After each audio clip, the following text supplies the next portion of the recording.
Hello, hello, hello. This is Gresh from the I Am CEO podcast. I have a very special guest on the show today. I have John Peaster of RedPeg. John, it's awesome to have you on the show. Great to be here. Thanks for having me. No problem. Super excited to have you on. And what I want to do was just read a little bit more about John so you can hear about all the awesome things that he's doing.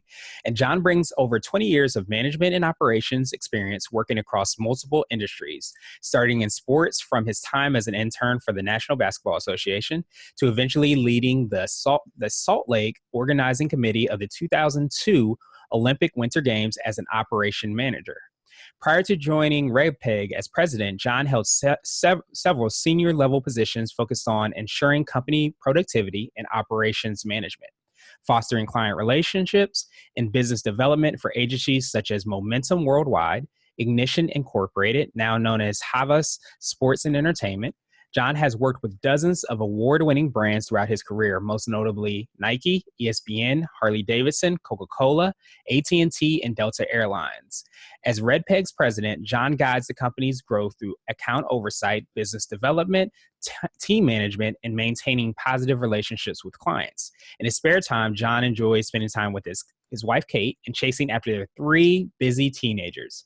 When they're not running to lacrosse or basketball practices, you can find them boating or indulging in family game nights. John, are you ready to speak to the IMCO community? Looking forward to it, yes. Awesome. Let's do it. So to kick everything off, I wanted to hear a little bit more about your background and your CEO story and what led you to start your business. Sure. So, I've been with RedPeg here actually for a little over 3 years. The company itself is going on 25 years old. So I'm not the founder of the company, but I am the president and I'm running the day-to-day operations of it. Our CEO, Brad Nuremberg, founded it 25 years ago, really trying to take what he had learned out in the field doing experiential events and taking that learning and building a company around its employees. So we're really led and driven by the culture here, which is one of the things that drove me to join RedPeg. But I've always been part of organizations that were very entrepreneurial led. Been in the experiential space, like I said, for close to 20 years. I think even my time at the Salt Lake organizing committee felt very entrepreneurial because organizing committees for Olympics, they start fresh before once the city wins the bid, and then after the Olympics are over, it kind of goes on to the next thing. So I feel like I've been around that space most of my career. Yeah, that makes perfect sense. It's funny that you mentioned that because I actually have my master's in sports management. And one of the kind of capstone type projects we had to do was we had to take what was then the new Dallas Cowboys stadium, and we had to get it ready for a bid, an Olympic bid. So I kind of know a little bit about what you talked about. Granted, it was in, a class setting, but I know that there was a lot of moving parts and trying to get things in order. So I can definitely see how that's very entrepreneurial. Definitely. Nice. And I wanted to drill down a little bit deeper and hear a little bit more about RedPeg, what you guys are doing. Can you tell me how you serve the clients that you work with? Absolutely. So, we work with, or we're blessed to work with some of the best brands in the world. And really it all starts with our process. And it starts with our strategy team, an in-house strategy team that really dives deep into data and are led by insights that we gather about the consumer that brand is trying to target. From there, that process and developing all that and how we align the data and the insights with what the brand is trying to accomplish drives our creative process and coming up with the ways that we're going to create a memorable experience for the consumers that we touch out in the world. And then it just flows from there. Once we have the great idea, it's how do you bring that to life? So we have in-house production teams, operations teams that make the events happen or the experiences. We have social digital capabilities that amplify what those experiences are to a much wider audience. And then one of the, I think, critical things that we do is the hiring of all of our people that represent the brands out in the field, right? So we're RedPeg, but when we're out in the world, we're not RedPeg. We're all the brands that we represent. So it's critical that our people that we hire understand the brands inside and out, understand the message that they're trying to reach, and really understand how they're going to represent them. Yeah, that makes perfect sense, and probably right in line, with your experience and everything that you've done. It sounds like there's a lot of moving parts, and a lot of times you have to, first of all, understand, the brand and everything that the company that you're working with, so that when you go out in the world, as you mentioned, you are representing them as an extension of exactly who they are, and for the people that are around, probably exactly who they are, because they wouldn't know any difference. Absolutely, yes. I think it's a critical part, because if you don't understand where you're headed, it's really tough to get there. Yes, exactly. Or when you get there, you realize you don't want to be there. So it's important to kind of have that North Star kind of guiding you. Definitely. Yeah. And would you consider that to be like your secret sauce, what you feel kind of distinguishes you or your organization? I think some of that's our secret sauce. I don't think I could say that there's one thing that I would say is a secret sauce. Hmm. I think your secret sauce has to constantly evolve as your business evolves, as the world around you evolves. And if it doesn't, that secret sauce isn't going to be so secret after very long. I think what we try to do is figure out, how do we differentiate ourselves from the competition? How do we do things a little bit different? And how do we figure out what's next in our space? I think that's one of the things I've learned over the years from all the different people that I've had the fortunate enough to work with, is that, how do we get out ahead of things? I think one of the things we've done here at RedPeg, was we got into the gaming and esports space 6 years ago. And, that doesn't sound like that long, but in that space, that wasn't a lot happening in this space that long ago, and now it's booming.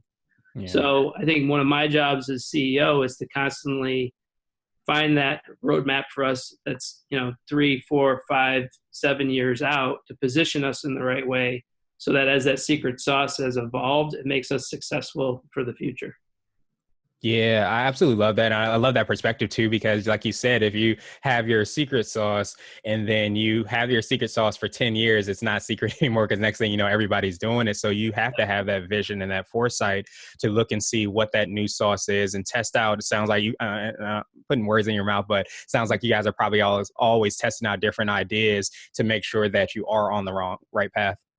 Yeah, I think that's important. It's testing, because not every sauce tastes good, right? You got to find that one that's gonna really resonate, not just with who you are as an agency and your culture, but what's going to work for the brands in the future. What are those challenges that brands are going to face down the road, and how do we align ourselves not just with our vision, but our skill sets, and getting the right people in the right positions to be able to meet those demands for those brands.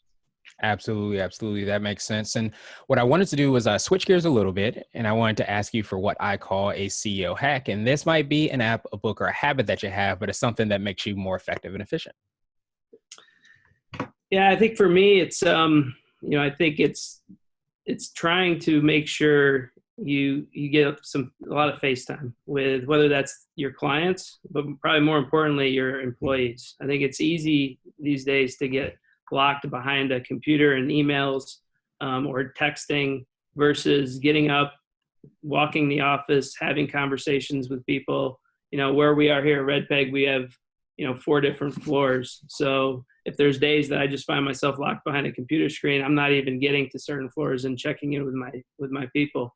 Our culture is such a critical part, and it's how we've built our agency, that I feel like if you're not in touch with that culture, if you're not out there experiencing that culture every day, if you lose touch with it as the leader of the organization, then you're not going to be able to service it the way you should be. Yeah, absolutely. And that's definitely a great reminder, because it's, coming exactly from the foundation that you guys have and continue to grow and to build. And do you find that potentially that also plays a part in your services as well, too, because of what you're doing for your clients is also to be out and about in the community and wherever they need you to be, I should say. But do you find like also doing that within your organization kind of manifests itself when you're out in the community, I guess you could say? Yeah, certainly. I think it's important for us to understand the audiences that we're trying to connect with, for sure. But I think it's also, as we've built this culture here at RedPeg, it's how does that a culture influence the brands that we're working with, the people that we hire out in the field. But we hire thousands of brand ambassadors a year, and it's critical that they understand our culture and how we operate, so that we're representing ourselves the right way. And hopefully that culture is coming from a very positive place, and that's being carried through to the consumer that we're talking with every day. Yeah, that makes perfect sense. And now I wanted to ask you for what I call a CEO nugget. And this is a word of wisdom or piece of advice, or if you can hop into a time machine, what would you tell your younger business self? So I think one of the most important things a CEO can do is listen. I think it's dangerous for the CEO to be the biggest voice in the room. So I think my nugget has always been, when you go into meetings, you've put the right team in place. You've hired these people for a reason. It's important that you're listening and taking what they're saying as advice before any final decisions are made. And I think as a CEO, sometimes you can go into a meeting, you have your opinion. If you share that opinion first, it's going to either dilute or change that advice that you might have gotten otherwise. So for me, um, kind of honored that the team, we have Uber titles here at RedPeg. So I'm not just the president. Our team has given me the Uber title of voice of reason.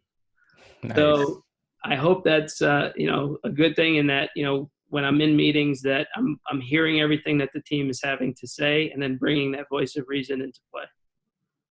Yeah, I absolutely love that because, a lot of times if you are sometimes the president's CEO, founder, whatever that might be, sometimes you have to create that culture to allow people to be open to, giving their ideas and understanding that they're being heard and they're listening, just like you said. But that marches right along with the culture that's kind of set. So it's great to hear that you guys are doing that. And also you have those Uber titles as well, which kind of like manifest and further cement that. Yeah, and then it's a lot of fun too. I think we work really hard, but we want to have a lot of fun around here too. So I think those Uber titles play into that culture.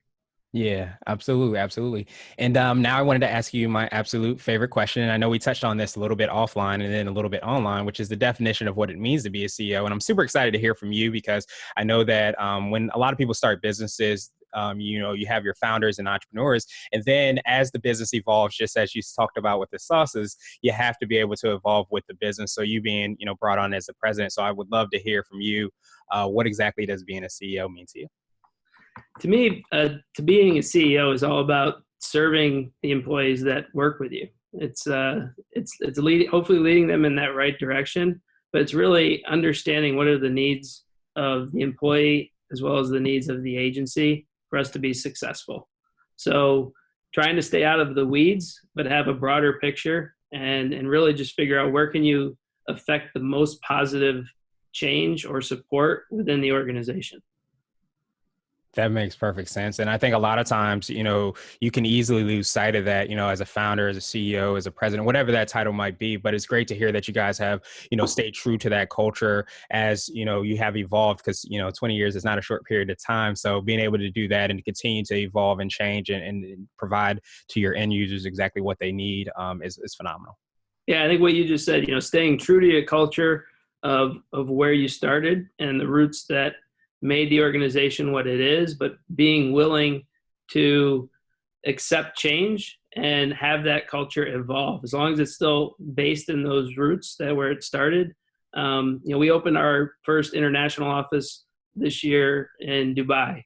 Nice. So obviously our culture is going to change, but that's great. It's bringing different perspectives, and hopefully, we're going to be bringing things to that office and sharing how we got to where we are.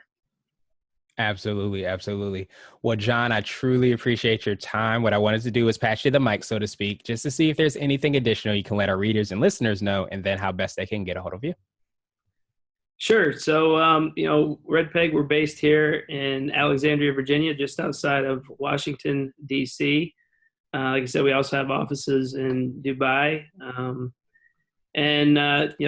Probably the best way to reach us is either going to our website, which is www.redpeg.com, or through our email, which is you can find on the website. But mine is jpeaster@redpeg.com. Awesome. Awesome. Awesome. Well, thank you so much again, John. And we'll have those links in the show notes as well. But I appreciate your time, appreciate all the awesome things that you're doing. And I hope you have a phenomenal rest of the day. You too. I really enjoyed speaking with you.